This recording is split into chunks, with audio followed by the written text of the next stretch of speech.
too many motherfuckers fucking in my shade. There's too many motherfuckers. Oh! Oh! Oh! Oh! Ah.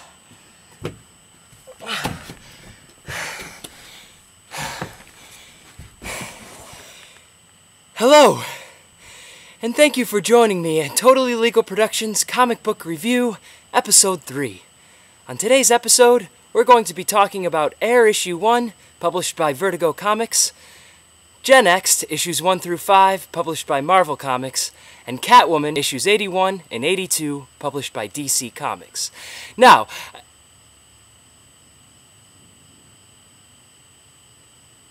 it looks like it's gonna rain. So what do you say we get inside?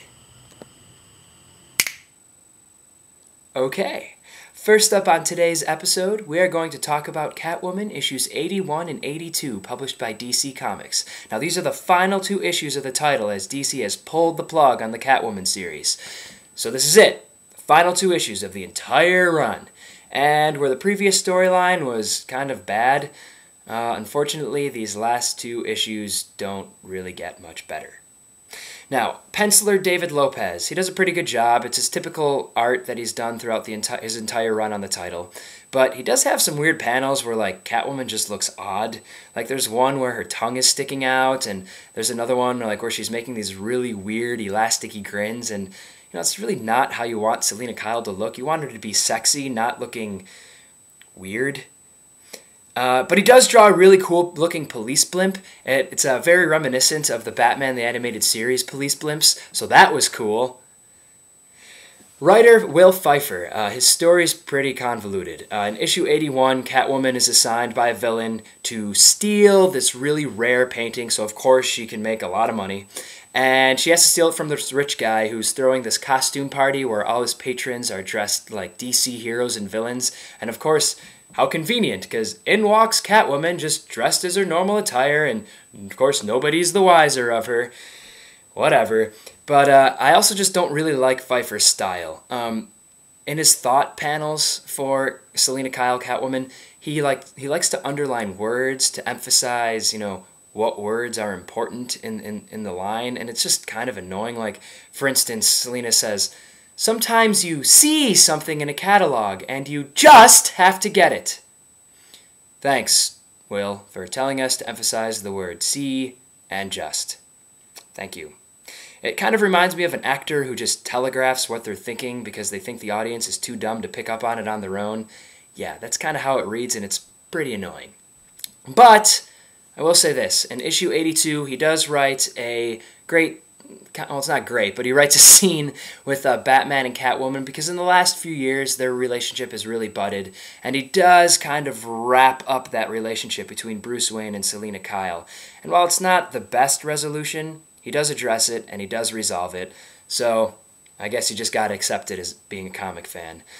Now, probably the best, most coolest part about these two issues is the cover art by Adam Hughes. Check it out, you'll see him in a second, and you'll see what I'm talking about. They look good. But I gotta say this, the worst part about these issues is the editing. I don't know what Nachi Castro is being paid for by DC Comics, but there were at least two pretty obvious editing errors. One of them being in issue 82 when Batman and Catwoman have their final confrontation. Batman, of course, is dressed as Batman in his full costume, but there's a little panel where he's pointing at Catwoman and his glove is off. And then in the next panel, and for the rest of the book, his glove is on. Now, I don't know why Batman had to take off his glove just for that one panel, but it got by Castro. And also, there was another little editing error where Catwoman is quoted as saying, "He's may not be telling me everything." He's may not be telling me everything. Don't know how that one got by the editor, but hey, DC Comics, I'm pretty much unemployed. Give me a call. That stuff won't get by me. Now, basically these two issues, you could tell it's just trying to wrap up the whole thing of Selina Kyle. What does she want to do with her life? Does she want to settle down and raise her daughter? Yes, she has a daughter. Or does she want to continue her life as Catwoman? And that all gets resolved at the end. So the final word on Catwoman issues 81 and 82, published by DC Comics, is this. I give it 2 stars. Unless you're a fan of Catwoman, you will not like these books. Alright, next up we're going to talk about Air Issue 1, published by Vertigo Comics, and it's written by G. Willow Wilson, and the art is by M.K. Perker.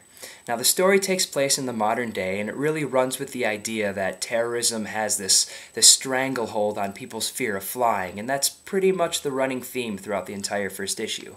And we meet the main character. Her name is Blythe, and she's a petite, blonde stewardess, and right away she's thrown into this conflict where she needs to pick a side.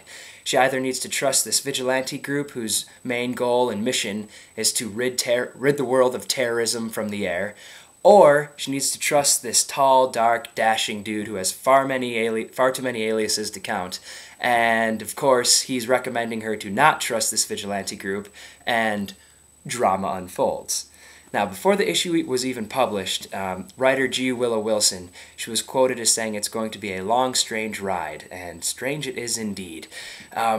The first issue, it moves really fast, and it's kind of confusing as we're not really sure who the good guys are or who the bad guys are, and the story does allow for a lot of willing suspension of disbelief and rationality questions like the tall, dark, dashing dude with too many aliases, like I mentioned earlier.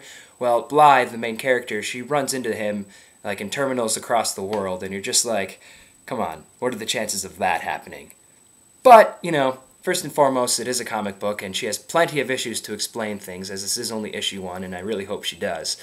Now, the first issue, it's got plenty of action, as there's a hijacking that takes place, there's some ball kicking, and there's even a love story, and it's spontaneous, and it's love at first sight, but, you know, it's really an endearing kind of thing.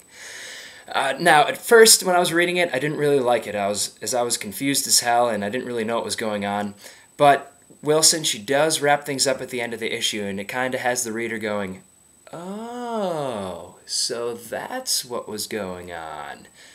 And I like having epiphany moments like that. I can appreciate it as a comic fan. And, you know, I really dig it as her writing of this first issue. It's clever and it's unique, and she really does wrap it all up in the end and bring you on board and ready and excited for the second issue. And she also has a great afterword. You know, she addresses the readers, she informs the readers on where she's planning on going with the series, and, you know, she just gives us a look into herself as a person, and I love it when writers do that. I think all writers should address their fans and give back to us more. Wouldn't you agree?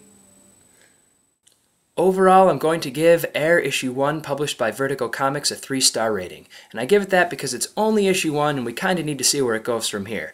But if you have the extra cash, definitely pick it up as it is a good read, and I have high hopes for this new series.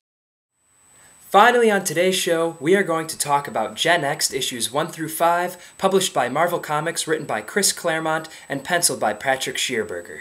Now, the only reason why this miniseries was published was because Marvel.com held a fan poll asking which story they wanted writer Chris Claremont to write for them. And for some ridiculous reason, bizarre reason, this is the story that won. Essentially, the plot is this. The X-Men have aged in real time, and their kids and grandkids are now the present X-Men, and they run.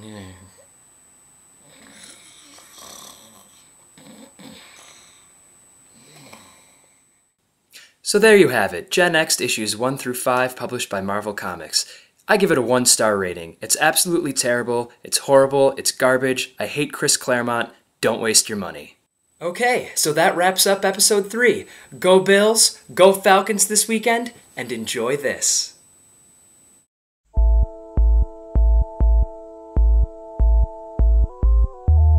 Oh my god. She's so hot. She's so flippin' hot. She's like a curry. I wanna tell her how hot she is, but she'll think I'm being sexist. She's so hot, she's making me sexist. Bitch. I need my 1987 DG20 Casio electric guitar set to mandolin. Yeah.